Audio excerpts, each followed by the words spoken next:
Hello and welcome back to our channel. So today in this video we will be learning about how you can download the WeChat app on your Android device. So without wasting much of our time, let's get straight into the video.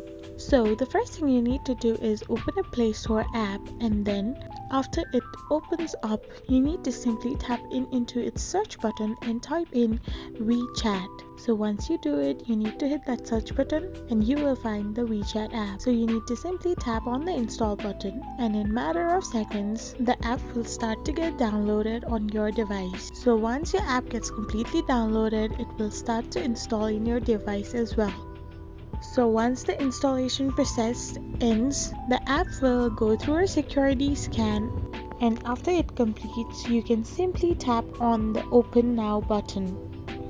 So after doing so, the WeChat app will be downloaded on your Android device. I hope you found this video helpful, so don't forget to hit that subscribe button and do give us a thumbs up. Thank you for watching.